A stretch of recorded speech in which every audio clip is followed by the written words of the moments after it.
Hey everyone, how you doing? This is Amon Green, Green Bay Packers all-time leading rusher, and you're watching Packers Total Access Live, your daily source for Packer content.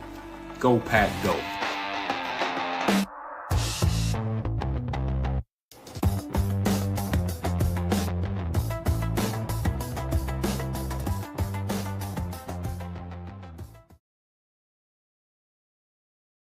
What's up, guys? Welcome into Packers Total Access Victory Monday edition on this glorious November the 17th as the Week 11 is wrapping up here across the National Football League. I think we got a Monday Night Football game tonight as well. And, man, that was a fun victory yesterday. I don't know how you guys and gals feel. That was one of those ups and downs. It seemed like every play somebody was going out with an injury, and Matt LaFleur just kept digging into the playbook and finding a play for Malik Willis, finding a play for Christian Watson, finding a play for Bo Melton, found a play for Savion Williams, moving the ball around, just doing whatever it took to get that hard-fought win as the Packers defeat the New York Giants 27-20. And we're going to dive into everything. We're going to relive it. We're going to take you through all of the broadcast calls and just kind of relive it in chronological order. We got family members of the players responding and reacting to the plays on the field in real time. So we're just kind of walk through it, relive the victory. We'll talk about what happened last night.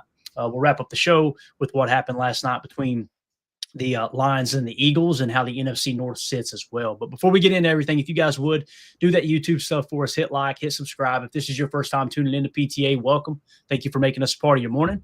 We're not experts. We're not insiders. We're not media members. We're fans just like you talking Packers on the daily. This is a Victory Monday episode. So after the Packers win, we try to go live early on Monday morning and just kind of relive it, grab a cup of coffee, sit back and enjoy the victory. So that's the plan here. If you're looking for that type of content, make sure you hit subscribe, click that bell icon so you're notified when we go live in the future. And just take a quick second, everybody in here, smash that like button for us as well. I see the chat's already filling up in here, Tim. You got Diesel flown as well. Nick McSwain in the house says, good morning, PTA. I'm so freaking tired of all this negativity. Just listen to a podcast and you'd think we lost by the way they were talking. I've seen the articles too, Nick. And, I was talking to Tim about this offline, man. We know why they do that. We're talking about it right now, right? And I'm the world's worst at highlighting it.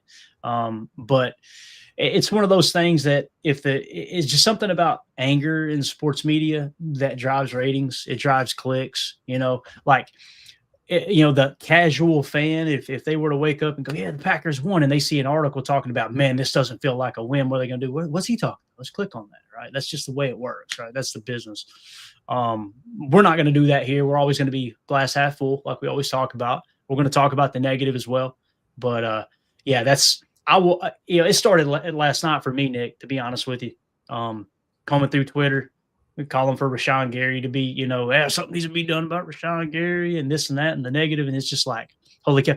A portion of the fan base seemed to think that Malik Willis should start over Jordan Love. That's the negative spin they immediately put there. Although when you look at some of the adjusted statistics, listen, Malik Willis did awesome. We're going to lead the show off with a couple of highlights from Malik. And I don't look at it like, yeah, okay, let me try to create a division in the fan base and see, okay, should Malik play over Jordan? No, I look at it like we got arguably the best backup quarterback in the National Football League. And we got a coach, Tim, that knows how to work him right into the scheme at any given moment. That game plan, some of the plays they called for Malik were not in the game plan for Jordan Love. And Matt LaFleur flipped the call sheet over, called a play, bang. And now it's right off the bench, ice cold, and he's hot as hell in a few plays, and we're in the end zone. But I'm sure that has nothing to do with Matt LaFleur, right? No, not at all, man. Which that's kind of what we're going to lead off with here. But Nick, appreciate you, man. I know we got Jen right in here, J. Cole, Mitchell's mommy. We got Holmes MD1, everybody, Mike Berry. Appreciate y'all hanging out with us this morning, man. Y'all are awesome. The Green Bay Packers put this out. You know what day it is. It's Victory Monday. And that shot back there of Matt LaFleur, and I've actually got a better clip because I went out and tweeted it right now. There it is right there, Tim. And I've got a tweet right here, too, that I just kind of typed something out. And I just said a full week of having to answer questions about his job security. Matt LaFleur has done nothing but put the shine back on his players for the stub. This is the look of a selfless head coach whose guys are love playing for him. Uphill battle with all these injuries, but I'm so proud of this team. Look at the way he's looking at his players celebrate together. And then in the post game, everything, it's shine right back on the players. Not once did he take credit for, I just had to go and find a play for Malik or this and that. You don't hear none of that. It's just these guys showing up, making plays. And then he immediately steered it back to, guys, division matchup next week. Let's get back in here and let's get back to work. These guys love playing for him. And there's a portion of the fan base, and it's a minute portion of the fan base because we did poll questions on it, right? And there's a portion of the media that like to kind of lean into this. Maybe Matt's got snippy with them in the past, and they got something here. They're going to try to take shots as much as they can. But there's no doubt in my mind this team loves playing for Matt LaFleur, man. I don't know. I don't know how you feel about that, Tim, but that's kind of how I felt. I read how I felt when I seen this picture. You see Micah and Carrington Valentine celebrating together, and Matt LaFleur just watching them. It's just like, that's the look of a proud-ass head coach of a team that came in completely annihilated with injuries, and here they lost players during the game as well. Just found a way to get a dub on the road, man. Yeah, playing for coach and playing for each other too. You know, we talk about that all the time. These guys want to pick each other up, and you know, we got some guys that really stepped up yesterday. As you know, the injury bug was biting us hard, man. We had guys dropping like flies in that ball game, and we had guys stepping up and making plays. You know. And I'm sure we'll get into that throughout the week, but it's absolutely true. You know, a lot of the negativity coming towards, you know, being thrown at Matt LaFleur and this staff is from people that, you know, are outside the building, and they're not following this team very closely and seeing what we're building, what we have been building really these last 2 or 3 seasons to get to this point. And you're going to have ups and downs. It's the NFL, man. It's not going to be perfect. It's not always going to be pretty. And a win is a win is a win, right? Yep, absolutely. Nick McSwain says in the chat, do people typically blame head coach for drops? I've only seen Packers fans do that for LaFleur, LOL. Yeah, I want this to stay as positive as possible, but there is a portion of the fan base, I think of all fan bases for the most part, Nick, to be fair here, that no matter what goes wrong, there's just this casual generality, this general speaking point of, well, that falls on the head coach too. It all falls at his feet, because coaches will stand up there and say that. And that's what a good leader should do, right? But the reality is, we all know it's not Matt LaFleur's fault that the receivers are dropping passes, right? You're limited on practice time. Listen, you've got a limited amount of time to get your guys together and go, okay, here's the scheme. Here's this week's install, right? Here's what we're going to do. Here's the players who are going to be highlighted. Here's kind of where we're pressing into attacking their weaknesses, knowing damn well that it may be the first quarter that you have to make an adjustment, go, guys, throw it out the window. That's not working. They've geared up for that angle, and you got to change things up, right? But you're not going to convince me that it's the head coach's fault that a offensive lineman lines up on, illegally, or a receiver drops a pass. You're just not going to convince me of that. And I'm not saying I'm right and anybody else is wrong, but the receivers know it's my job to catch this pass. We see them work by themselves in the offseason as well on catching passes and running routes and this and that, right? To just dumb it down to these receivers are dropping passes because of the head coach is just lazy. That's what it is. It's lazy. And if people want to, it's stupid and lazy is what it is. Yeah. That's probably a little more brash way of putting it, Tim, but you're right. Because it is. I mean, nobody in that locker room is looking for somebody to blame. You know, like when things go wrong, do you want to be the person in the room pointing fingers and trying to figure out who to blame? Or do you want to step up, own it, and get better and figure out a solution? And that's exactly what this team did yesterday down the stretch and got the win for us. And, that's the thing, too, is like if you're going to put all of the negative on the head coach and none of the positive, I can't get on board with that. Yep. You will hear me be negative toward Matt LaFleur, right? There's times that you're negative. Like I've talked about him being too emotional, making emotional decisions, going for it on the 4th down because he's pissed off that the offense isn't operating the way it should. I think that goes on the head coach. When you make that decision, when you allow emotion to take over as opposed to what game am I coaching right now? What's the scoring pace? How is their offense operating? What's the game we need to call right now in this moment, as opposed to, well, damn it, that play should have worked. I'm going for it on 4th down. I think that's a flaw of Matt LaFleur. However, when we get those fourth downs, you don't hear anybody complaining. When you are overly aggressive, like I felt like we were aggressive in the past yesterday. There was one particular drive where I was like, why did we not run the freaking football right there, right? But then again, you turn around and watch that throw to Savion. They got pass happy on that drive where they converted to Savion, right, on the 30-yard or 32-yard or whatever. Shout out to Chris Brooks for the block of the day. Boy. We're going to talk about that, man. Those are the things that really it goes unnoticed most of the time, and we're going to really highlight that. We'll definitely harp on the Chalk Talk, and I've already got the plays identified. I got to start putting that together. I'm hoping we can get to Chalk Talk tomorrow. So, yeah, it's one of those things, man, that you just hindsight's 2020, and we're all Monday morning quarterback and this and that. But at the same time, man, there are things that you can critique. It's just stop trying to make that the focal point. I shouldn't say stop. I'm not going to make that the focal point. I just say everybody can do what they want to do. I'm not going to make that the focal point. We got Rob in here. Good to see you, buddy. Appreciate you swinging through, Rob. Happy Victory Monday to you, sir. All right, Tim.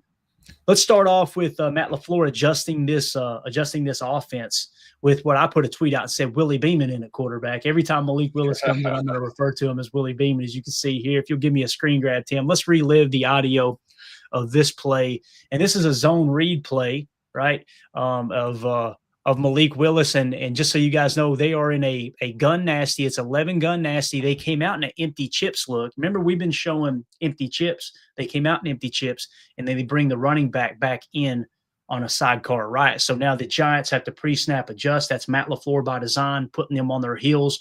And what you want to do is bring the running back in and snap it as quick as possible before they can communicate. You can see here, you guys can't see it. We'll get hit with a copyright. But number 2, their corner that's off the edge, because it's a nasty split, and you got Matthew Golden in a nasty spot right there, a nasty X, actually. He's playing X on this particular rep, which we talked about him possibly being the X moving forward, if Romeo does not re-sign. So 2's trying to decide, should I crash inside a little bit more? What if he works out? He's trying to communicate, and they're going to get a quick snap off here. But here's the audio call. What it is, it's going to be a zone read. They're in a tray. They end up in a tray left nasty out of the gun in 11 personnel with a sidecar right. And here we go. 3rd and 8. He's going to keep it. He's got this element to his game, and there goes Malik Willis for a first down into the New York red zone. So again, the thing that they did there, you can drop it down now, Tim. And we got to be careful with the videos, guys. I just want y'all to be able to kind of relive the audio there. So the thing that they did there, you'll notice that corner ended up kind of, okay, he decided I've got to get outside. I'm the only defender outside. And Malik Willis cuts back inside, and they pick up a nice little gain there. That gets them on their heels. So now the Giants have to adjust, right, Tim? They've got to adjust. Okay, this isn't Jordan Love. They're going to run a different scheme here, right? They're going to do their thing. Emilio, you just jump in when you want to, buddy. And now they've got to adjust their game plan, and it puts them on their heels. They drive right down the field. And this next play here is Malik Willis with the laser to Christian Watson, which, by the way, what a freaking grab by Christian Watson. An even better throw by Malik Willis, too. Rolling right, throws across his body, just an absolute dot. Let's relive the audio of that play here. 3rd down again. Willis holds on. Willis rolls and throws, and it's snatched for the touchdown by Watson. First of the season for Watson, back from the knee injury and back in the end. I mean, Tim, that throw across his body, man. Whew. Football IQ moment right there. Football IQ moment, right? You got that defense all following you. Mm-hmm. You come back against it and put a dot right on Scoot's face mask. He's able to hang on to it. Incredible play. And we shouldn't need a screen grab here. I'm hoping, Tim, I'm going to make it a little bit smaller. Maybe it won't trigger anything. But here we go. This is the actual play. We'll play it through once, maybe twice. So you see they came out. This looks like a heavy set, too. This is right down Emilio's alley. So what you got here is Kennard playing the Y. So that's what we would call Y70 is what I would call it, Y. And listen, there's people on Twitter that call it something different. That's totally cool. What I'm saying is the Y position is played by number 70. That's what I'm saying, right? This is your U in Fitzpatrick, okay? Yep. So you go really, really heavy on this set here, right? And watch Malik Willis here. So ball snapped. It's going to be kind of a play fake with a sprint right option look almost, right? And then back across his body. Just unbelievable catch by Christian Watson. Let's watch it one more time. Notice Christian grabbing this. And he kind of puts it to the left so it goes out of harm's way, right? But, man, Christian with a heck of a grab there. Christian, boys, we talked about it going into this offseason. He's going to be kind of down in the knee, right? Going to be limited on what he can do until he gets fully healthy there. And we talked about he's probably going to be working on his hands. Don't be surprised if his hands look better. His hands look a lot better. And here's what's great about it. We're bragging on his ability to catch the football right now. And we're still seeing plays left on the field too. Like that throw from Jordan was a pretty good throw that Watson didn't haul in. It would have been a tough catch. But even plays like that are this close to being made. Jordan Love he was this far away from throwing from 200 for 260 yards and having just an astronomical passer rating. The drops obviously played a role in that. That's why you really want to key in on the adjusted completion percentage, things like that. But Malik Willis, Christian Watson, want to get your all's take on that play because that did kind of put the Giants on their heels. And again, when the negative portion of the fan base, they want to identify that as, oh, Malik Willis is better than Jordan Love. And I'm over here going, are we not going to show any love to Matt LaFleur? Like, he just took a backup quarterback, went right down the field, and tied the ball game up. So what's your thoughts on it? Set that whole thing up with the run game. You know, that drive, the ability to run the football or commit to running the football and then go heavy down there in the red zone. I mean, you could tell that Giants defense was loaded up for a run, and they bid on that fake, and it was a thing of beauty. Great job by Romeo Doubs on the crosser route, not trying to catch that ball because that was intricate timing there. You know, watching that play live, I didn't know who he was targeting initially because there was a lot of traffic back there. Just a great ball from Malik Willis and a great grab by Scoot with a defender's arm, in his grill the entire time. Just a strong hands catch right there by Christian Watson. Yeah, Tim's right. I mean, heavy was it 2 or 3 times on that drive. I think that first one was like an 8 or 10 yard run. Just you bring him in there, and it's something that Matt kind of leaned into last week against Philly. You see it just added a little bit more. We were talking about it all season, but it finally pops up halfway through, against Philly. You kind of lean into it a little more. Then you get an injury. Tom goes out for a second. Kennard got to come in. So how often do you want to go back to that after you have a little hiccup? That's kind of tough. But yeah, you're right, Tim. That's a quick decision. Fast throw by Malik. You're turning your back to the defense. You got to swing your head around, and you got to make a decision in 2 seconds. Where you're putting that thing, and he goes, nothing else there, nothing on the crosser, and nothing on the flat. I'm firing that thing to the backside. And while taking a shot to the ribs too, right? It's completely exposed. Took a lick. For a second, I thought he was going to just turn it up and run to the pylon, and try and keep that ball. Great decision though to just back across. Normally back across your body across the middle is danger zone, but that was a dot from Malik Willis and soaks one. Like Clay was saying, you absolutely soak one. That's something for your team right there. Like, I don't care. I'm gonna spin that thing. Christian gonna go up and catch it. I'll take a lick. I'll throw a nice pack on Monday morning. I really don't care. Yeah, absolutely. Chris the Casual in the chat says Jordan Love is no doubt a top 5 quarterback in the league. Elite. I love the optimism, Chris. And I think everybody's got differing opinions here probably on exactly where they would rank him. I see Love as a top 10 quarterback. The only thing that's keeping him out of a top 5 spot for me is consistency. That's it. It's just, and when I say consistency, it's not like every other game he's inconsistent. It's like 1 out of like every 4, right? But to be elite, in my opinion, you've got to do it damn near week in and week out, right? Like, but with that being said, yesterday, and it's funny too because people were, if you logged on to the negative side of social media, you would think Jordan Love was having a horrible day, and then you go, everybody who's watched the tapes like, whoa, Jordan had one hell of a game, right? PFF said Jordan had a hell of a game, right? At least the initial grades. We'll see if they hold up, but yeah, if you think he's top 5, I can't argue with that too hard. I'm in the top 10, really around the 7 or 8 mark is where I'm at, but he's this close to being top 3. Like when he's on, he is freaking on, man. Chester Marco in the chat, our Chester Marco, not the Chester Marco. Right. It almost seems ridiculous to have the luxury of a backup quarterback as good as Malik, right? And it also seems ridiculous, in my opinion, to have a coach who can take a guy who, by the way, there wasn't another team in the league that was willing to give up a 6th round pick for Malik Willis. Okay. So you can look at this one of 2 ways. You could say, man, the rest of the league are absolute morons, or Matt LaFleur is that damn good at coaching up a quarterback. Both can't be true, right? So I'm sorry. The rest of the league are not morons. I think Malik Willis and the tape that they showed, That's the player he was in Tennessee. He struggled immensely. He comes up here with Matt LaFleur. He gets in Matt LaFleur's quarterback camp, and now all of a sudden Malik starts to play within the scheme. And then Matt, what's he do? He just shines a bright spotlight on what he does well. Great coaches put good players in position to do what they do well. Clay, and how's Tennessee been doing the past couple of years since they drafted Malik and ever since what they got like 4 wins total, something like that? I mean, they are struggling over there. The fact that dude has to go through that kind of quarterback camp over there in Tennessee versus what we have here, completely different scenario, completely different thing, and you can actually buy in. Malik feels it. There's a video I meant to send it to you guys. I'll send it after, but like just a quick interview with Malik. Where he came from, all that. Dude just knows where he's at in his career right now. Mm-hmm. You just be the backup best you can be. Come in there, do your job. Matt throws in a package for you week 14 fine, perfect. Get out there, run your 3 reps, and get back in and just be ready to go because in the off season you're probably getting paid. Yeah, absolutely. Mark Barry says here in the chat, reminds me of Bart and Zeke. Man, I'm pretty sure he's talking about Bart Starr and Zeke Gradkowski or Bradkowski. It's Gradkowski, right? Is who it was, I believe.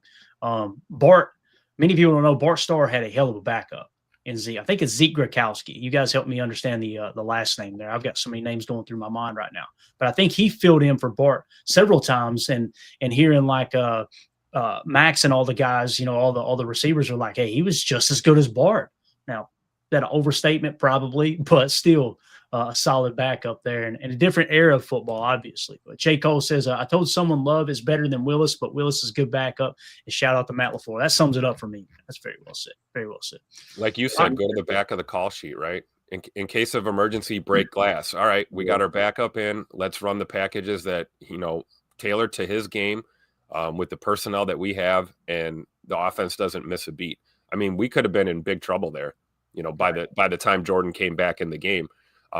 It truly is. It's a blessing to have a guy like Malik Willis, at the helm with Tupac LaFleur dialing up the plays. Absolutely. Mike Witt, been a member for 3 months, says, hey, guys, it's officially Vikings week. Go Pack. Amen to that, man. It's going to be a fun game to see how they measure up against the Minnesota Vikings, who almost upset the Chicago Bears there yesterday. I say upset. I mean, obviously the Bears have a better record.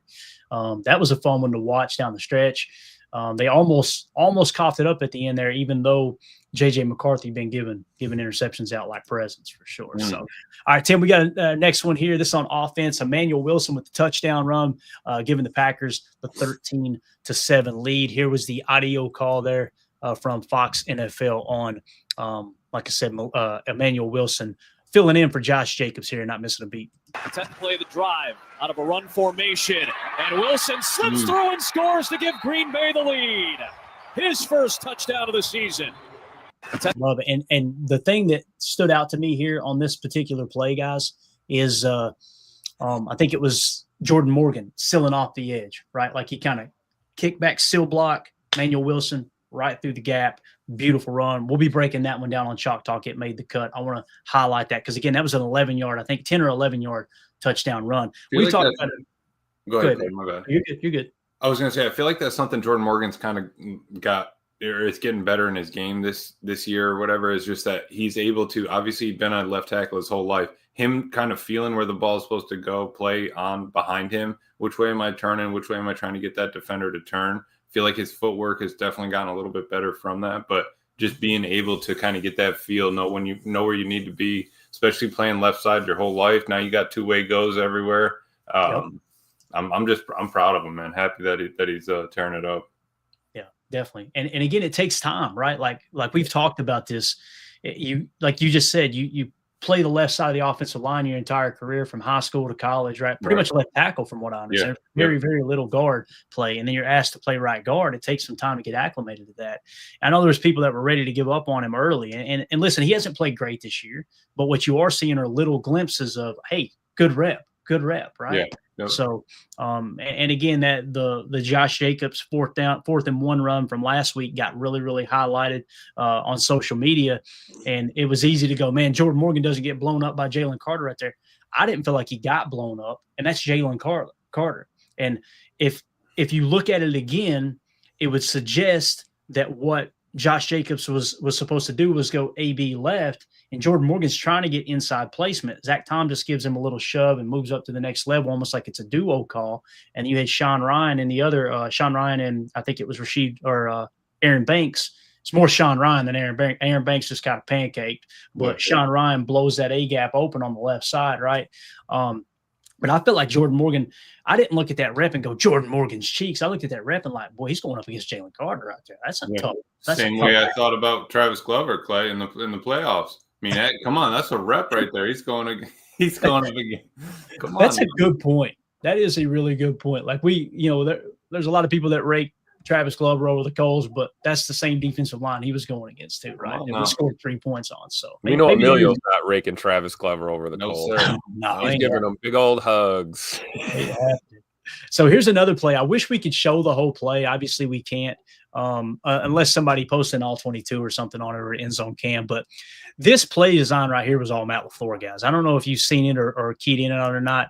I think it's another heavy set. It may not be. But the thing that stood out to me was Matt LaFleur bending the rules, right? Like this was well within the rules. And the play design was you had I think it was Wiley, right? Yeah, you had Josh Wiley lined up in the U on the left. You motion him over, cheat motion, right? Now this could be a run because, again, this is 11:46 left in the third quarter. This is a second and goal play. You're at about the 3-yard line, right? So it looks like run. You're trying to marry everything up a run. We know they like to use the cheat. They cheat the U over with the SIF block and create a split flow look, right? Instead, they bring him all the way across, and they're think of the eye candy for the backers here. It's a goal line situation, right? They see the U shift over. They're following him with their eye. Okay, now we got to key in on where's the run actually going. Okay, it's not a run play. Crap, it's a pass. And then as the DB breaks over to cover Wiley, Christian Watson just cleans his clock with a clean pick because it was at the line of scrimmage, right? That's Matt LaFleur understanding the rules to the nth degree. Let's play the audio here. This is the Jordan Love touchdown pass to Josh Wiley, giving the Packers the 19-13 lead in the third quarter. Love, drop back, wide open, man. It's the tight end, Josh Wiley. His second game with the Packers, and he's got the touchdown to give them the lead. Second game with the Packers, they said, right? And listen, White Boy had some moves. I ain't gonna lie, he had some moves there. Yeah, that surprised me. That caught me off guard a little bit, man. That's you when the boozy comes on, Clay? Oh, well, not quite as effective. We try. We'll just leave it at that. We try. That's Mandy when she sees me dancing. There it is. Put it back up there one more time. She said, "What the hell is he doing?" So you're supposed to be putting up more trees, Clay. I don't know what you're doing over there dancing. So this one we should be okay to play, and I want to give a shout out. Awesome follow on Twitter at HCM21_ was right there next to our buddy Joe. Joe was on the front row. He tried to take in a PTA sign and hang it. I believe it was Joe, if I remember correctly. People messaged me. Tried to hang a PTA sign. They said, "Bub, you can't do advertising down here. What are we doing?" That's a true story, by the way. So I need to go to the DMs and make sure I get that right here in a second. But this is that touchdown from the seats. Okay, let's listen to the audio first. Just hear the crowd. This sounded like a Packers home game, man. This is wild to listen to. And then when we play it back, we'll mute it, and I'll show you guys that pick that we're talking about. Your discretion is advised. This is Jersey with a bunch of Packer fans, probably half lit. So I don't know what's going to be screamed here.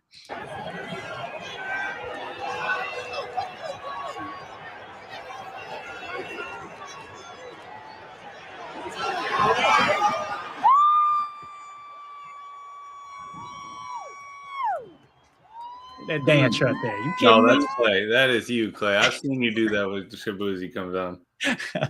So let's watch it here. Now, keep in mind, they had the U on the right side of the formation first, right? They're going to bring him over, and then they're going to cheat him back, right? So now look at I think it's number 8 here, right? Their DB is going, "Hey, hold up. We got this, right? No, you don't. Watch Christian. Let's go slow motion just to appreciate. Let's go half speed here. Watch Christian Watson right here, guys. Number 8 thinks he's going to fire in here and cover this guy, right? Watch. This is well within the rules. This is Matt LaFleur's scheme. Bang. Boom. That poor bastard. Depleted.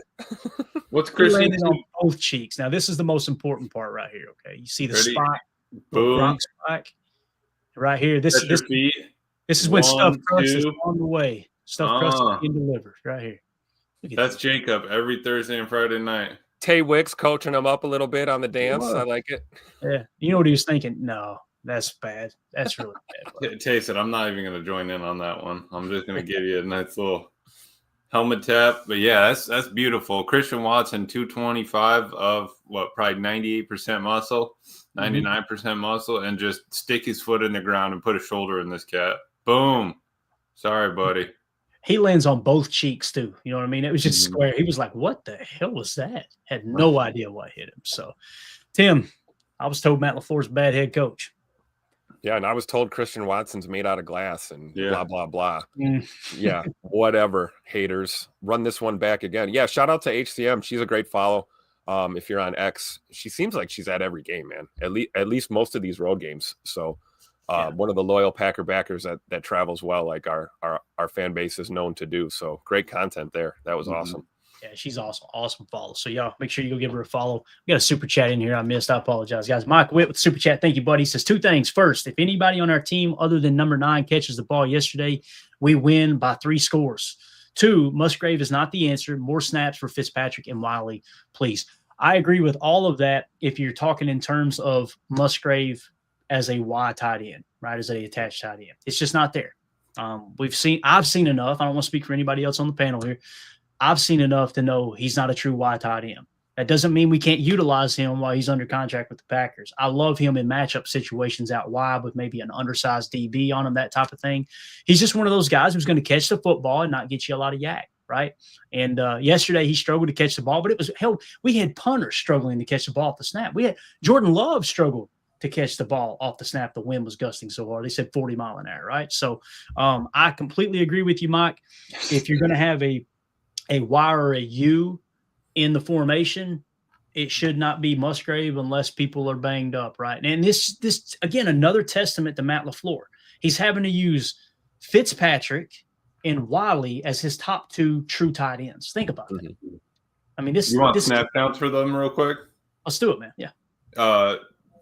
Josh Wiley, starter, they had him as 20 snaps, 9 passing, 2 pass blocking, 9 run blocking. Fitzpatrick, 35 snaps, 17 pass, 3 pass block, 15 run block. Luke Musgrave, only 19. Actually, the least amount of snaps out of all 3 tight ends. 19 total, 11 pass, 2 pass blocking, 6 run blocking. There you go. So Matt LaFleur agrees with what Mike Witt said, right? Yep. So, but Musgrave with a 71.9 on their run blocking. That's big for Musgrave. I'll take that. Okay, that's if we're looking, glass half full kind of thing. Musgrave has worked on his run blocking this year. Honestly, I think the dude just needs to hit the ladders and he just needs to stand on them the half workout balls. It's like just a piece of plastic and you're standing on the bubble. Like I just need some balancing stuff. Like that's all he really needs. I feel like it's just hips down that he just needs a little bit of tweaking, a little bit of quick feet, balancing, stuff like that. And then I feel like he has it, dude. It's not like he's not explosive. He just doesn't seem to have that sort of like he didn't wrestle, when he was a kid. He doesn't have that kind of stuff. I got you. No, I completely get it, man. And remind me tomorrow. You guys keep an eye out when we do Chalk Talk tomorrow. There's going to be several running plays. Let's look for Musgrave if he got that run blocking grade, right? Yeah. How many run blocking snaps did he have again? 6 for him. 6. Yep. Okay, so let's see if one of those explosives or important runs that we show tomorrow actually have one of his. And 6 Josh Wiley had 9 with a 49 run blocking grade. So it's like I'm super happy Musgrave because that was a struggle for him as a receiving tight end. That's not his forte. Tuck and him wanted to get working on that. If that's better, if that's something that he gets better on by the end of the year, perfect. We just need to see a little bit more balance when he gets the ball in his hands. No block, no rock. All right. Thank you for that super chat, Mike. We appreciate you, buddy. Give me a defensive shot here, Tim. This is going to be the TV broadcast call of Micah Parsons with the 4th down sack. This was 2 minutes left in the third quarter. The Packers lead 19-13. They decide to go for it on 4th down because of the win. And this Micah Parsons coming up big with Isaiah McDuffie as well with the half sack. Here we go. On 4th down. Going to do it again. Here comes the rush. Winston dancing, moving, and down he goes. Packers get the stop, and it's Micah Parsons to help finish it off. On So it was Micah Parsons, and then Isaiah McDuffie came in and cleaned it up there at the end of the play. And this was right as people were complaining on Twitter about where's Micah Parsons? Where's Micah Parsons?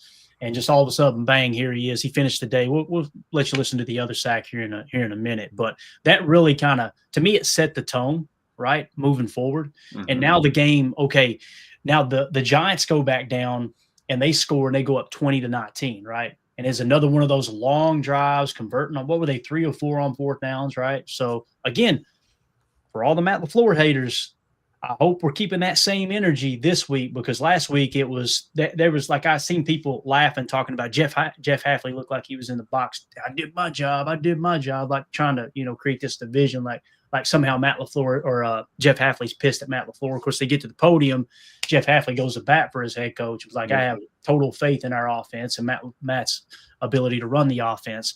Now today, or yesterday, I should say, you don't expect the Giants to score 20 points. If you had told me the Giants scored 20 points before we went, I would have went, oh, no.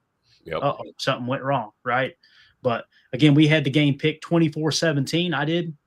And the Packers ended up winning 27-20. So, obviously, they come back. They score 20 points on you. This play here, though, this is probably my favorite of the day. We'll talk Micah a little bit more on the backside of the show. But this play here was the Savion Williams catch. And we'll highlight some of the stuff. I actually went and found a clip from his TCU days, right, that looks very similar. If you guys remember, one of the things we talked about with Savion Williams in his college tape when the Packers drafted him was his contested catch rate was through the roof. It was unbelievable. I think it was in the 70%. I think I've got an actual tweet from Jacob Morley who quote tweeted me with the actual numbers. But as I said in this tweet here, the Savion Williams catch was all over the TCU tape. 5:56 left in the game. A 3rd and 10 play here. This is where they got pass happy, right, for a minute. And then all of a sudden, Jordan Love makes chicken salad out of chicken you-know-what. And by the way, we'll also highlight Chris Brooks here in a second. But here's the TV broadcast call from Jordan Love hitting Savion Williams. Like I said, reminding us of the TCU tape. I guess. Oh, you got it, Tim? Appreciate you, buddy. Here we go. 5th body coming for the Giants' pressure. Love with time. Waving receivers around. Off the back foot, he launches it downfield, and it's caught by Savion Williams. The rookie comes up huge out there. So obviously Savion Williams coming up huge on a 3rd down there. And we had talked about this throughout the draft process. Tim, I know you remember this.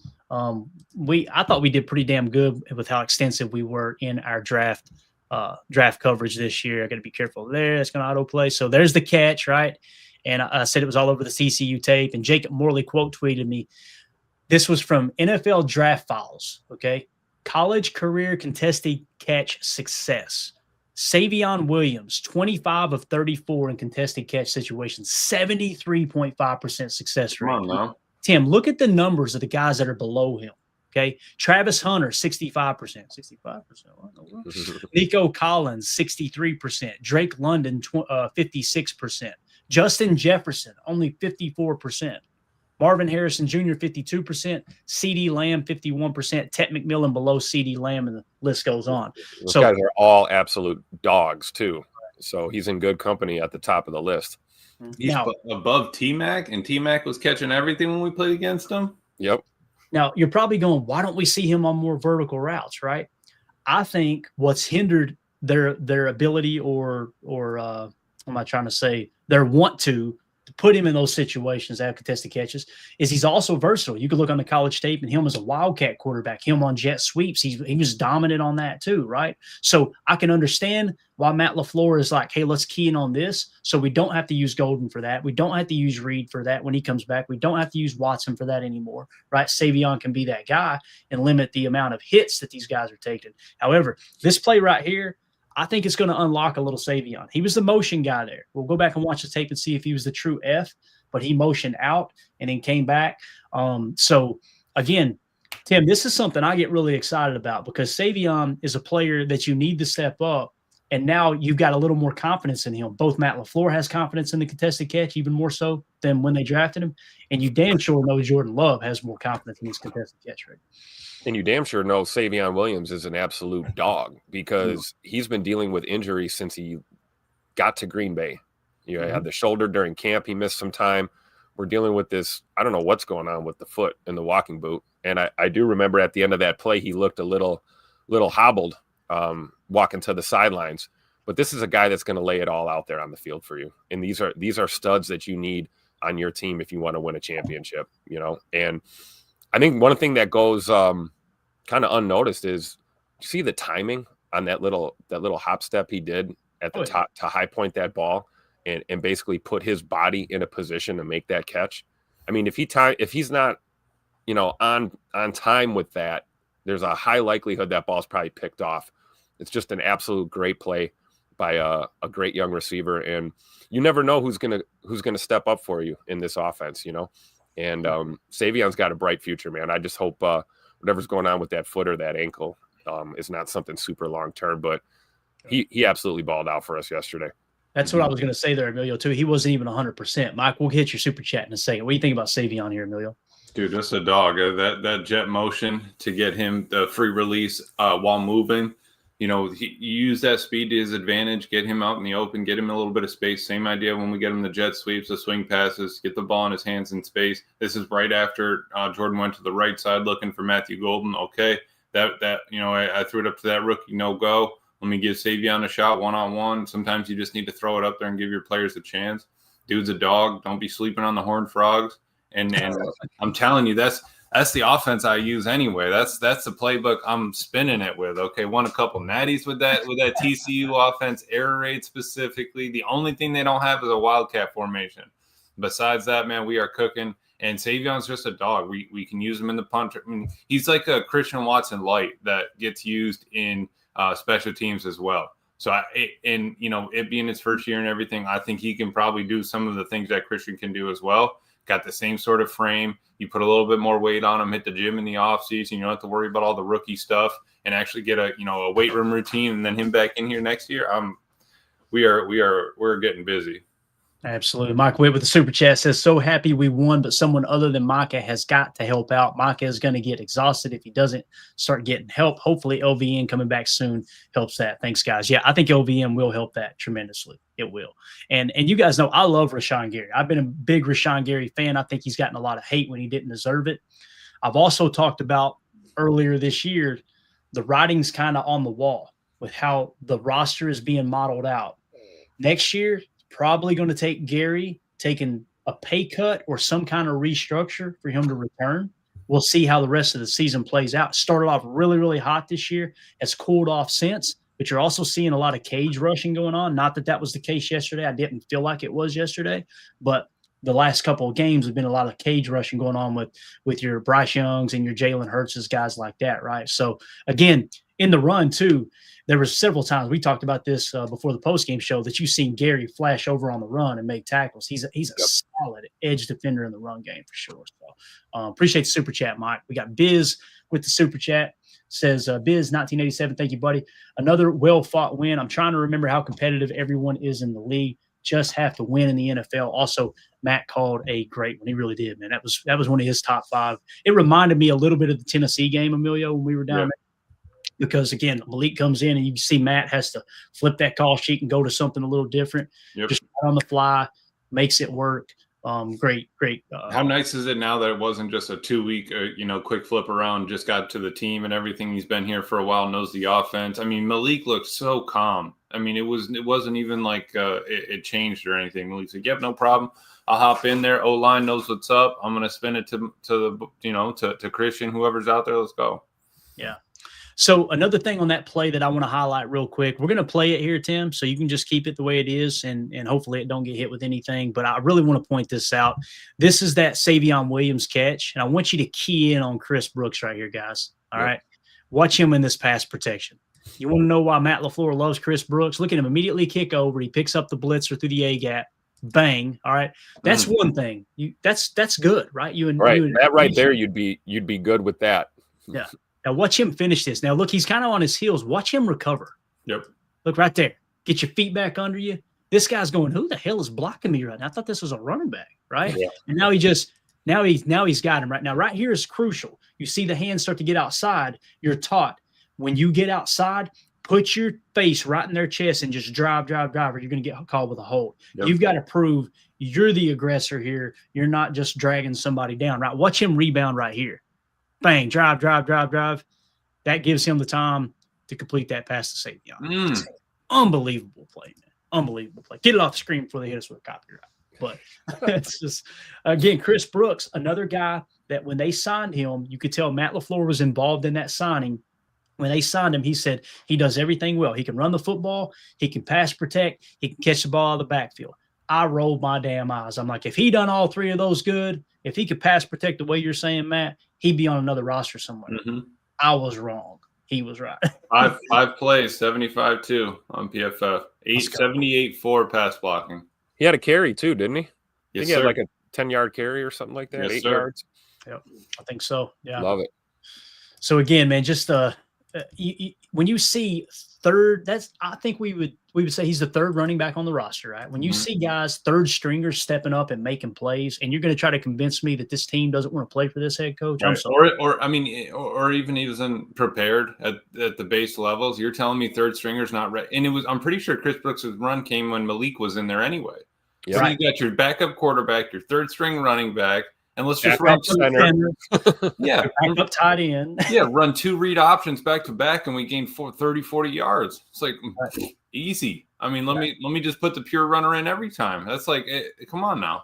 Yeah, absolutely, man. So now we fast forward to 4 minutes left in the fourth quarter. This was the play of the day, man. This was absolutely awesome. We have to use a screen grab, unfortunately, Tim. Let's listen to the announcers call this. 4:07 left. You're down 20-19. Boy, oh boy, that Jordan Love is not clutch crowd is really damn quiet today. It's the 2nd and 7 play. Jordan Love to Christian Watson. Let's just listen to it. Love on a high snap.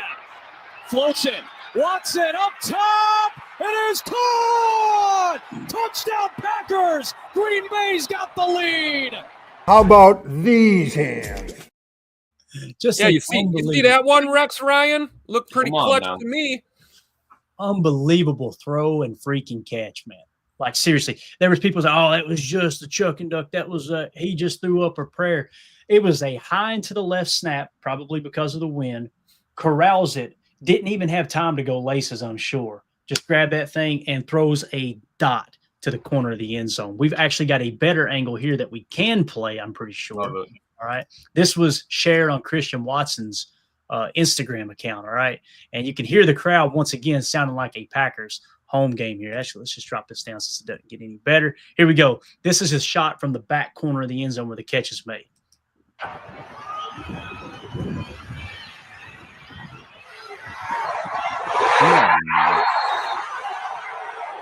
Hey.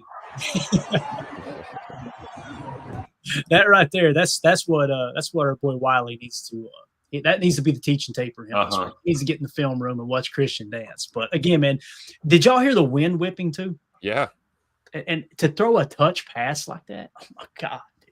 Unbelievable. What's your all's thoughts on that? We'll get to these super chats here in a second. That's just Jordan Love putting a little English on it, right? Playing the wind, you know. Mm-hmm. And the thing that can't be understated on this one is the snap sale too. So, you know, I think Jordan, when he handled that high snap, he just realized that's the read. I'm just going to throw the goal ball to Scoot, because if he would have patted the ball in that situation or tried to get to another read, that play might have been blown up. So zero hesitation from QB1 to just put it up there for your playmaker, right? Mm-hmm. And then Christian Watson just doing what Christian Watson does, man. Just incredible. I mean, honestly, I've seen this play 16 times. I don't know how the hell he caught that ball. Right. Seriously. No, I mean, and Jordan Love, man, just all he does is go up there and give your man a shot, right? You got to know play or not play, who it is, what, you know, where are we at distance, yardage, all that stuff. I'm pretty sure it was farther than receiver by 10 yards. And I'm pretty sure he just hit it right on the money, dude. He just dropped that thing in the bucket. So there's number 10 because he only throws dimes. Corey, even with a high snap. Corey having a bad day today.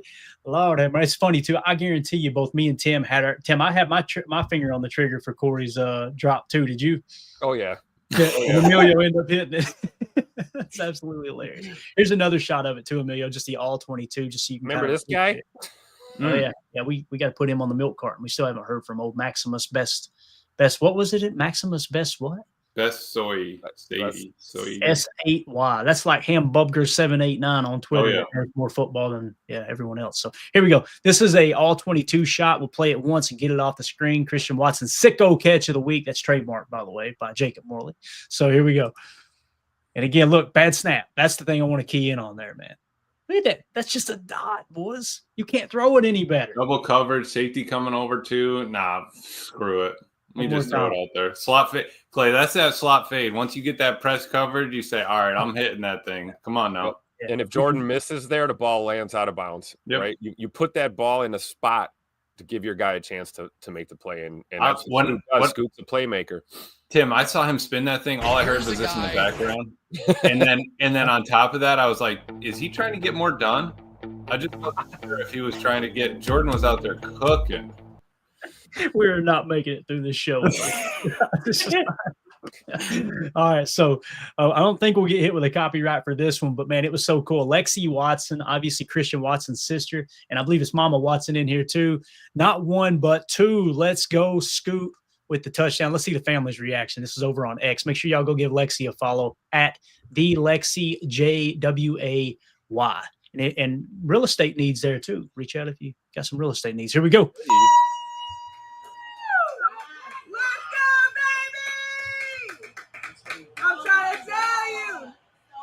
I'm trying to tell you. I see you, Keith Daddy. Yeah. Let's go. I know y'all see it. Just a dot. Let's go, baby. Not one, but two. Yes. Just how fired up they are for Christian and Jordan Love. And that's the thing, too. You can tell Jordan Love and Christian Watson are like, they're like this, dude. They're buds. And what's really cool too was hearing. Did you all see the clip that Packers put out? Who would you trust babysitting your child? Oh right? Yeah, that was hilarious. Yeah, who was? There was somebody. I think it might have been Micah. Somebody stopped and went, Christian. It's got to be Christian. Yeah, dude, 225 pounds of solid muscle. You can't. Ain't nobody gonna hurt that child. You kidding me? Sir. That's the one you trust their life with. So anyway, I thought this was cool too. I want to give a shout out to the Lombardi Leap over on X. They tweeted this out, and we got a few people that come through the chat from time to time. Need to fill one of these out, okay? And Mama Watson actually retweeted my tweet on this. I want to give full credit here. Obviously, I was just quote tweeting the Lombardi Leap. Go give them a follow on X. The Christian Watson apology form to Christian Watson. From you just fill in your name right there. Yep, okay. Yep. You got the date. Make sure you date it. Okay, that's a formality, but it's very, very important. And you got to check a reason for your behavior. Okay, the media convinced me he was a bust. I don't watch the actual games.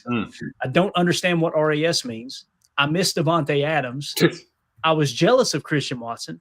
I like to make fun of people with injuries. You got to check one of those. Okay, and then what you'll do is just check the box. All of them.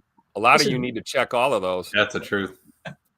So what you want to do here is make sure you got to check the bottom box where it says, I will hereby respect Christian Watson. I will not talk down on the future rookie of the year and first ballot Hall of Famer. Okay, so obviously this was filled out the rookie year. Your apology needs to be as loud as your disrespect was too. Okay, those are some of the key rules. I thought this was absolutely awesome. We need to keep this, and what we need to do is anytime we feel like somebody needs an apology, maybe Matt LaFleur, reach out to the Lombardi Leap and say, can we get one of those Matt LaFleur apology forms, please? Yeah, we need one. Pretty cool. We'll have to update it.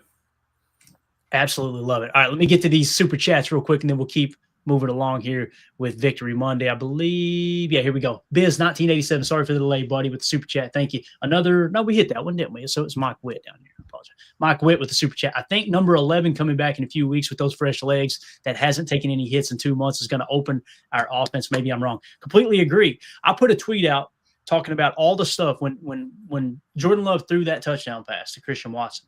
Said he did this without his number one receiver, without his number one tight end, without his starting center, and without his number one running back.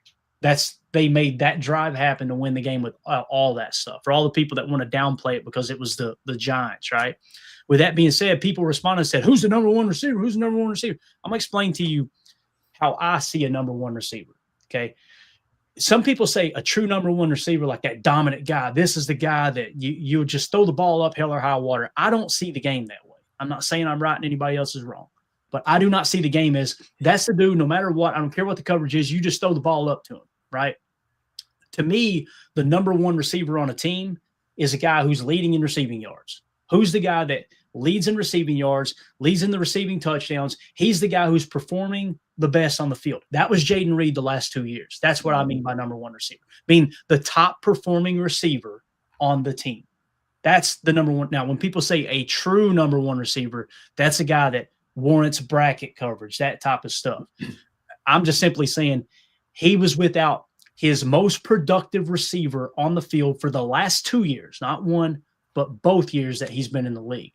And he was able to put this together. Matt LaFleur was able to put this together. Christian Watson, Jordan Love, all those guys are able to put this together because the reality is when Jayden Reed's on the field, teams, they look for him. They know Jordan. That's his go-to guy. So that's what I mean by that. I completely agree, Mike. When Jayden Reed is 100%, the rust is knocked off, Tim, it's going to be a different offense, man, when Jayden Reed comes back.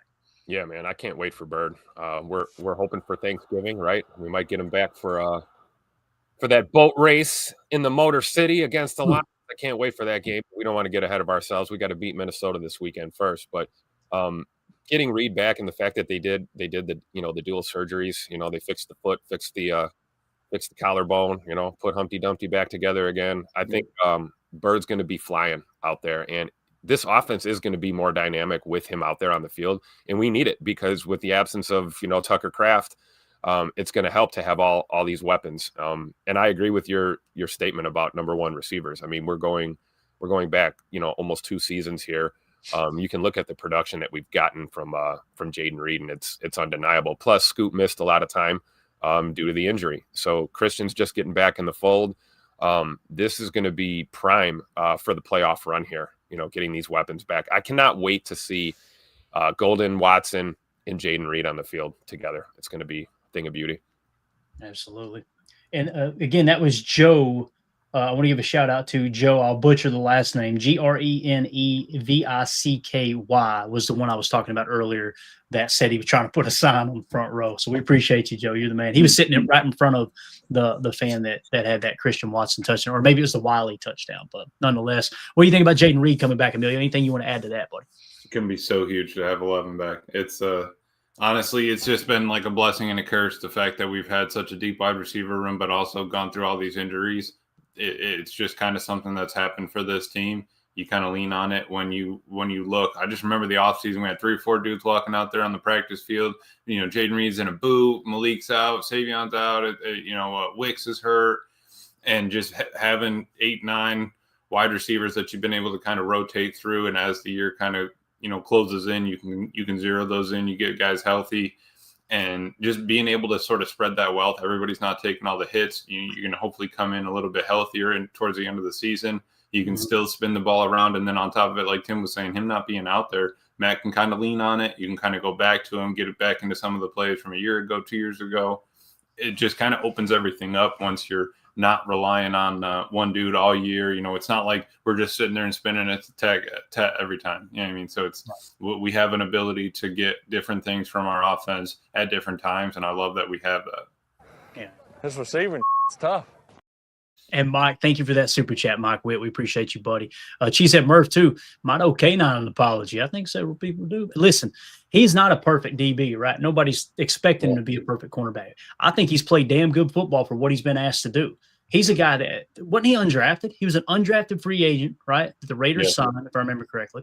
And then obviously we pick him up as a kick returner, and then he all of a sudden turns into a slot corner, getting meaningful snap, pretty much our starting slot corner. I did not expect him to play at the level he played when they kicked him outside. And he started talking about he wanted to be an outside corner. Yep. I think he's – again, the numbers show this is a top 5 passing defense. It's been the number 1 passing defense for most of the year. Probably dipped a little bit yesterday, I would imagine. We'll see how the numbers shake out probably on Wednesday or Thursday's show. But, yeah, Murph, I think K9 played good, especially in the run yesterday too, man. Yeah, I'm glad Murph said that because that's spot on. I feel like Keyshawn's under this microscope. You see him go out, laying dudes out, making plays in the run game too, like we said. Tackle grade is definitely improving with Keyshawn. And then it's like he'll bust a coverage on one play and we're ready to just drag him over the coals, And it's like we saw that time and time again yesterday He'd miss on a play, and then the next play he's out there and he's making a stop. I mean, I don't know of very many guys in that secondary that have more just fire and heart than Keyshawn Nixon out there on the field. That dude puts his body on the line every play, brings the intensity on every play. You want to talk about a guy who doesn't take plays off? That's K9. So put some spec on K9's name. And yet another player that was unlocked when he got to Green Bay. I mean, let's watch Raiders tape on Keyshawn, and then let's watch some Packer tape. And you're talking about night and day difference. So Keyshawn has continued to improve each and every week that he's been a Packer, and I'm here for it. So well said, Cheesehead Murph. Yeah. Mike Witt with the super chat says, and Matt, please don't think about putting 11 back on punt returns when he's back. Amen. Amen. We talked about that early and often with Jaden Reed on this particular program. Like, man, Jaden Reed is not a punt returner. Don't stop putting your F in harm's way like that. I hope they don't go that route. I hope they don't. Right now, it's pretty much Dobby. Is that right, guys? Dobby, or is it Bo too? I think it's just Dobby. I mean, I want to say I got to watch it again, but I want to say they did have Bo back there and Dobby back there on one punt return with like a two set. But gotcha. it could just be him like running back on the coverage. But yeah, it's Dobby back there, and he's played it pretty decent. Played it off a bounce once or twice this game, and I'm just happy he's catching the ball. Yeah, and with Dobbs, man, listen, that's it, right? Secure it. If you have to fair catch it, great. And anything you pick up, okay, that's positive yards. And I know some people don't like that. They maybe, hey, we need to be more aggressive there. I can understand that standpoint too. I'm just tired of special teams losing ball games, man, especially on muff punts. And Dobbs, I just caught the ball. We would all agree, Dobby's probably got some of, if not the best hands on the team, right? He's definitely top 3 hands on the team for sure. Yeah, and he had drops yesterday. That doesn't change the fact that he still has some of the best hands. Everybody has drops. Everybody has drops, especially in the wind. Huge that Jordan goes back to him. You can't just turn away from a dude that's gotten you there in this this season and everything like that. You can't be doing that. Absolutely. I'll tell you who else got hands on the team, boys. That's our boy Evan Williams. Tim, if you'll get me a grab ready here. Evan Williams with the clutch interception, guys. There was 40 seconds left in the fourth quarter. Green Bay leading 27-20, 3rd and 6 play, game on the line, and our boy Evan Williams steps up. Here is the broadcast call from Fox NFL. Winston fires, end zone off target, picked off. It's Evan Williams with the interception. I got to be real. I dropped an F-bomb in front of the niece on that one. I just happened to be downstairs when that pick happened, so got in trouble with the family a little bit. How'd that go, Clay? Listen, you win some, you lose some, right? We're going to go back, watch the tape, and we'll be better next week. Yeah. That's the way. That's always the answer. But here was Evan Williams in the locker room. Ryan Wood, shout out to him, @by Ryan Wood, tweeted out, Evan Williams discusses finally breaking through with the game-winning interception against Jameis Winston on a day nobody else on the Packers defense could catch the football. Quote, we had ops all day. Guess we're going to be doing some ball drills when we get back, was the quote. But here we go. It's about 1:13 left. It's going to be a little bit of an echo. I don't know why it's happening, but we got it the best we can. Hopefully we can get it. It's cranked all the way up, so you may have to turn your TV up. But again, shout out to Ryan Wood on X. Make sure you guys go give him a follow, give this a retweet and everything. Nothing special. No, this is the game ball. I think they got the INT ball waiting for me back there. When I get back to Green Bay last. You're in position to make plays all day. I think I counted 4 that you could defenders got your hands on. You finally got the one to really seal the win. What is it like to make that play after what the defense had been through all that? Yeah, a lot of relief for sure. To finally get off the field. Yeah, I mean, we had ops all day. Guess we're gonna be doing some ball drills when we get back. But just felt good to be able to finally, close it out, put a period at the end of that. What did you see on the play? Yeah. The break that stick alive. They've got a good energy, but also the thing about Evan Williams is like you could tell he's so humble too. Like he's not going to let it go to his head. Yep. That concept a little earlier in the game. I want to say like first, second quarter. Just 2 primary receivers stacked and they ran a flat 7. And so I was flat 7. It's on the concept sheet right here, boys. You know what that is? That's a corner. That's a corner with a flat, right? Mm. Sir, there it is, flat 7. I need to get y'all a copy of this sheet I put together here for sure.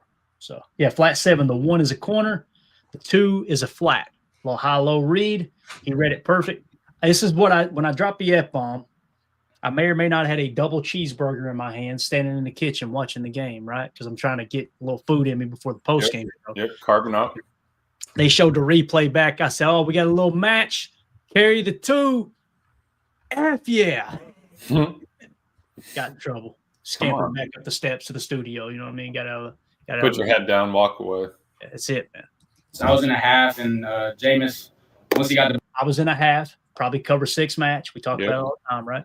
ball, he looked immediately like towards my way, and so I was like, okay, I'm thinking I'm hot. You know, I'm probably the first read, and I saw one break out and kind of hot. People play Madden and think hot route is where you could just change the play, right? That's actually a hot read is if you have to get the ball out quick read, that's going to be the first guy you want to go to, right? So that's what he's seeing there. Yeah, I'm probably the hot here. They're not going to dump it that quick to the flat. They're going to try to let this thing develop a little bit. Right. He was in half. That's the FBI we need from our safeties, right? Second year player, 4th round pick. And you're just reading match details to the nth degree, right? So it was from the offense's perspective, quarter, half. He read the 2. And honestly, it probably turns into man coverage underneath if the flat throws a double move. Carrington's got to carry him too, but just a great play by Evan. Yeah, Legs made the play before I really did. I kind of broke on the 7 before it happened and put myself in this spot to end it. So he just basically went to where the 7 was going to be, right? Broke on the 7 before. On the screen. Put that back up on the screen real quick. It's gone, Tim. I X'd it out. Bro. I was just going to say, man, we caught a lot of heat last week from Eagles fans complaining about the road locker room at Lambeau. Look at that crusty-ass locker room that we were in New Jersey with the metal lockers slamming in the background. Come on now. Don't drag the Packers visiting locker room. Look at what we just dealt with yesterday. Go ahead, Emilio. No, Tim's right. Spot on. I couldn't have said it better. Yeah. All right. So, again, Evan Williams just continues to get better, man. I don't know what his grade's going to be, his final grade. Do we have a prelim on him? Did he grade out good, or did they throw him in the dumpster? Emilio? Evan, he was doing – sorry, that's offense. Evan was doing swell here. We had him at I'm sorry. Where is he? Because last week they graded him low. Oh, there and he felt is. like he'd been higher, right? Yeah, they didn't have him grade 57-1 with a 58 run defense, 49-9 tackling, 59 pass rush, and a 57 coverage. Wow. I just don't remember yesterday. Again, we may go back and watch the tape and go kind of like Quay last week. Like we went back and went, okay, that's probably why he got dinged there. Mm-hmm. And sometimes we go, I see why they dinged him, but they're wrong because this is probably the actual call. Even that first drive, I went back and was just watching the condensed last night, and that first drive, there was a couple of them where you could have gotten off on second. You could have stopped them on 2nd and 10, Yes. 3rd and 10. There were so many times we should have just gotten off the field there. Yeah, definitely. All right, and then, of course, we had the dagger, as Wayne Larrivee so eloquently says all the time, right? It's the Micah Parsons sack at the end. 10 seconds left in the 4th quarter, 1st and 10, and Jameis Winston's going to drop back to pass. It's a 3-man rush, and Micah Parsons just puts this baby to bed. They're playing intermediate right now. Here's Winston. Loading up, gotta hurry, hit from behind. Ball is out. And this game is over. And Micah Parsons finally gets home. And he is now 9-0 in his career against the New York Giants. And right after he got through celebrating in that picture right there, the next shot, you can see Matt walks up, daps up Micah hugs him.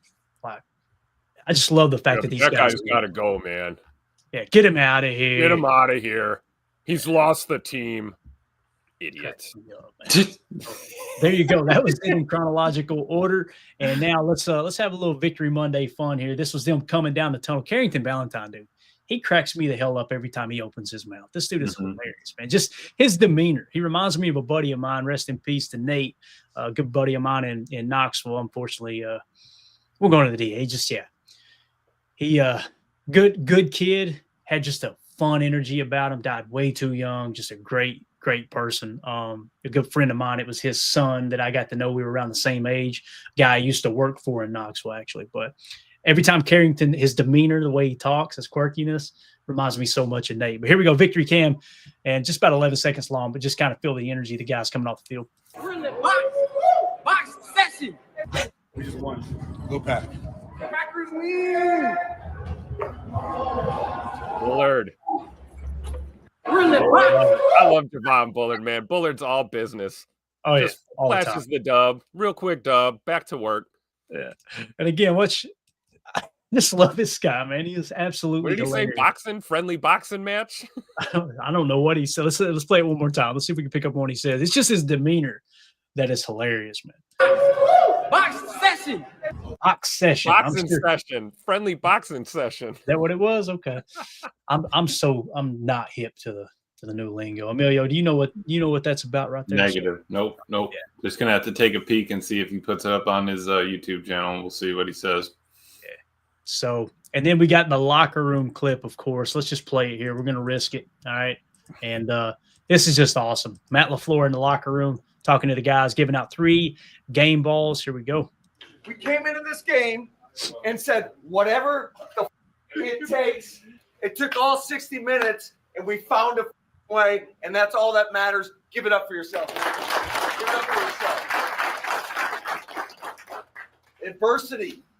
It hits every week in this league, man. It hits every week. All 3 phases, we made enough plays to get the dub, and it ain't easy winning this league. So I got 3 game balls. First of all, this guy came and made 2 monster touchdown catches. Yeah, buddy.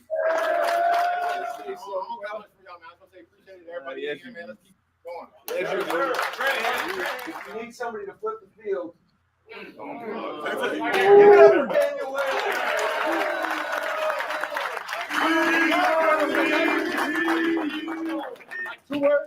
I appreciate y'all boys. I mean, it's been a long road. We got a long way to go, so let's keep it up. Appreciate it. And finally, last but not least, when we needed a takeaway, we got it.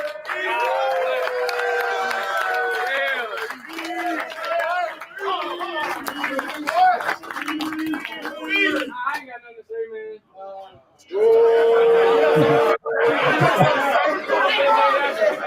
I love y'all boys. Y'all the reason I show up every day.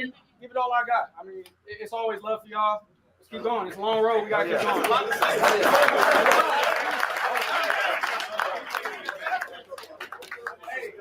Last thing I'm going to leave you with is this. Understand what we have in front of us next week. We have a division game. So let's get back to work. We'll get back to work tomorrow. Enjoy tonight and on to the Vikings. Back on 3. Let's go. Love it. And listen, you heard the players. They all said the same thing the coach said before he said it, right? Like, we got a long way to go. We got a long way to go. The mindset is where it needs to be. One game at a time, but there's so much ahead of us. Absolutely, man. Absolutely. So there you go. That's Victory Monday. Let's dive into a little bit of news here before we get ready to wrap up. We're coming down the wire. Prayers up for Josh Jacobs. Adam Schefter put the tweet out. You guys know we talked about in the pregame, didn't we? The MetLife Stadium and that damn turf, the springiness of it and everything. It seems like there's a lot of knees that go there, unfortunately. So Adam Schefter tweeted out, Josh Jacobs' knee injury is not believed to be season ending, but more tests will be done on Monday back in Green Bay, per Rob Domofsky. Quote, I think anytime a player, especially of his magnitude, but anytime a player doesn't finish a game, you're always concerned about what the welfare of them, Packers coach Matt LaFleur said. So, Emilio, you've been through this, right, with the ACL. Not an ACL, or else they would have announced it, because you can tell. They took him in the blue tent. They would have shifted that thing back and forth. Yep, the ACL. Would have been like Tuck. They would have handled it like Tuck. Yeah. So what do you think? And again, we're not doctors here, as Matt LaFleur always says, right? You think we're looking at an MCL, a PCL? What's just your guess here, man? Based off what it looked like, because if you guys haven't seen the clip, he had a long run, went out of bounds. It looked like he landed on the knee. Is what it looked like to me. Is that how you seen it? Yeah, it's got to be one of the. My guess would be one of the 3: MCL, PCL, or LCL. Would be one of those 3. Shoot, it could be anything. Calf strain, could be high ankle sprain, could be, you really don't know. They could just say knee and it end up being something else. But you plan on it, you land a little weird. Yeah, I think MCL. I would say he's probably 3 weeks, 2-3 weeks out. They're probably going to keep him on the roster. Don't put him on IR, but I wouldn't expect him this game or Thanksgiving. But that could also just be completely incorrect. And Josh Jacobs says, no, I'm good to go, because we've been through this 3 times this year already. Hey, I know my body. I know when I'm ready to go. I'll tell you guys when I'm ready. how often do we need to look out for players, keep them off the field when they're trying to get out, in front of themselves? We ran into that last year with Christian, but Josh has done it already 3-4 times this year, saying that he's good to go. Trust me, put me out there. I'd be surprised if he comes out this next game the way it kind of sounds with his knee, but I'm hoping that the MRIs are clear. My knee. And again, we don't know any details. This is just listeners kind of firing off, hey, things that may be, right? J. Cole said, I'm thinking an MCL sprain. Turk McGirt, meniscus maybe, right? Jen Wright says, sound like he jammed it. That's what it looks like. But again, sometimes that stuff can look or end up being a little different than it looks, right? J. Cole said, or a bruised bone, right? That's what Christian Watson had, was that bone bruise, wasn't it? And then later on, ended up, no, that was – what was that broke that? That was LVN, wasn't it, that broke the tip? Yeah, yep.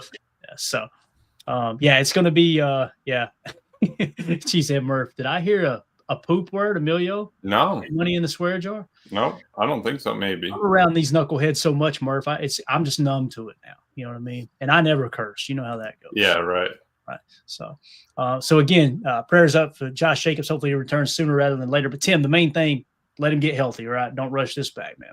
Yeah, I like Emilio's point too. Like, we're not going to IR designate him. Hopefully, keep him available, and let these backs step up. It sure would be nice to get Marshawn Lloyd back in the mix right about now, and have a little more depth there. But I think the way that Emmanuel Wilson's been playing lately, the way we just talked about how well Chris Brooks has been playing, I think we'll be okay in the interim to get till we get Josh back on the field. But hopefully the MRIs show nothing crazy. Jen Wright, we got breaking news on Quay. I believe it was confirmed that he had a stinger, correct? Is that right? Good deal. That's what I heard. I don't know. Maybe Jen's got more details in the chat. And just so everybody knows, she might have been asking news on Quay too. Oh, yeah, that's what I heard. I heard it was a stinger. Right, that's the last I heard too. Yeah, so I didn't know if it gotten confirmed. But as this news drops today, if it drops in the middle of the day, I'll go live immediately and get you guys an update on Josh Jacobs or any other information that may come out in that regard. Let's shift gears here real quick. And, listen, Victory Monday a little bit sweeter when the Lions get their ass kicked by the Eagles, right? So here we are. The Lions were making fun of Packer fans last week for losing to the Eagles, and the Eagles get the dub. They're 16-9 over the Detroit Lions. Jalen Hurts only threw for 135 yards to still beat the Lions. Dan Campbell struggled to score points just like the Packers did. What's that tell you? Eagles defense is legit, right? We talked about them being a top 10 defense. And going into this game, they had the 10th best scoring offense, the 9th best scoring defense was the last numbers I've seen, right? So obviously it's not just the Packers struggling. And by the way, the Lions now dropped to 6-4. They're 3-3 on the road. And the Lions improved to 8-2. So it's just funny watching everybody respond on Twitter to the Lions fans who were talking absolute trash last week. Shout out to Carla D at KAR052584. I was told the Lions offense was going to show the Packers how to score points against the Eagles. So obviously that did not work out. So shout out to Carla. Appreciate that tweet. And then this is probably my favorite right here, man. This is so well put together. I quote tweeted it. The original tweet was by our buddy Chris at C. Coles. Okay. I wonder if the media are going to call Goff a fraud all week for having a bad game against the Eagles like they did Jordan Love. And it's got the old he's got the training day meme. I love it. That's perfect. Absolutely perfect. So I just tagged ESPN NFL, First Take, Colin Cowherd, Adam Shine. Said, grab a bat, gang. You're up. Let's see what you got here. Okay, looking forward to y'all raking the lines over the coals like we did the Packers last week, right? And then, of course, the bookmarks are aplenty when fans talk trash all week, and then all of a sudden, bang, here it is, right? So shout out to at Real Chicken Jock. Nice. Pretty solid handle, right? Mid-season, y'all switching kicker. LOL, what a disaster. I love how you conveniently didn't mention that the starting kicker is hurt. Nice that you just made it sound like, oh, yeah, we're just switching up kickers, right? And I said the Lions fan bookmarks are aplenty this morning. As you can see here, all of a sudden the Detroit Lions are in third place in the North. So life comes at you fast, boys. Life comes at you fast. So anything else y'all want to hit before we wrap up here? Anything at all, boys? Good Victory Monday. We needed the win. Yeah, it wasn't pretty completely. Tim's right. Get us to 27. We take that dub. I was hoping for a 27-13 game. Didn't happen. lot happened on the tape. I mean, just you can see that there was some mistakes made. I think that they can get that hammered out. All right, we got a W. That's all that mattered in the win column. Right now, all that's going to matter is playing the Vikings and get a W there. Amen. Then you got Thanksgiving coming up. So a couple of quick games. Was it 2 games in 12 days or something along that? We're closing in fast. Meat of the season. All those things are coming up right now. Team just needs to turn it on. Yeah, and Tim, Chuck Jaggers makes a good point. So I want the Bears to win the division, a chance to beat them in Chicago to go to the Super Bowl. That would be another parallel that lined up perfect to 2010 team. 2010 all over again. Yeah, pretty wild. They would be devastated. Could you imagine? Oh, yeah. And Chuck goes on to say, B.J. Raji still haunts the Chicago end zone. That's right, man. They're still feeling tremors from that earthquake too of him dancing. Randall Cobb still haunts that Chicago end zone too. That's a fact, dude. That's a fact. For sure. But we got to get it done. To Emilio's point, we got to get it done this weekend against the Vikings. I mean, we can laugh at their joke of a quarterback and all of that, but they're still a pretty good defense when they want to be with the Vikings. So, and we know they always, teams come to play, man. We've got to start taking care of 1265 again. Dropping 2 in a row on a homestand was not good. So you got to get right and beat the Vikings at home on Sunday. And we will move forward. And 3 divisionals in a row, guys. So strap your seatbelt on and let's go. It's time for the ride. Murph got the quote of the day. It wasn't pretty, but she's still beautiful without makeup. Come on now. My man. All right. So, again, you guys know my stance on this. The rest of the season, you can afford 2 more losses, right? Anything more than 2, probably not getting in the playoffs. So, focus on it 1 game at a time. He'll run the table and win 13. That would be awesome. At 11 to 13 we're in that range. You got to run the table to get to 13. You can lose 2 games to hit 11 if my math is correct. We'll break all that down tonight on PTA Live at 6 p.m. Central, where we're also going to dive into the PFF grades. So you guys make sure you hit subscribe, click that bell icon so you're notified when we go live here in the future. If you're new here, all the regulars, thank you all so much for hanging out with us. Give a special shout out to all the super chats. Mike Witt, appreciate you, buddy. Biz, appreciate you as well, and everybody who's a member here on YouTube. I'm also going to get a giveaway together. We'll do an autographed card tonight. You guys have got to remind me, an hour before we go live, or I'll forget again. But we got a bunch of autograph cards we're going to give away. We just gave away an autographed Lucas Van Ness card, a Josh Jacobs jersey card, and a Bullard card as well, which those Bullard cards are looking sweet now that Bull is playing a lot. Anyway, just a way for us to give back to those who are supporting us. The best way to do that is join our Patreon group, patreon.com/Packer Fan Total Access. $3 get you access to everything on the site. Awesome little community. You got access to the chats and extra content over there. So we appreciate everybody. Everybody have a wonderful day. Enjoy this Victory Monday. We'll see you tonight, 6 p.m. Central for PTA Live. Bye. Here we go. We're out. Bye, guys.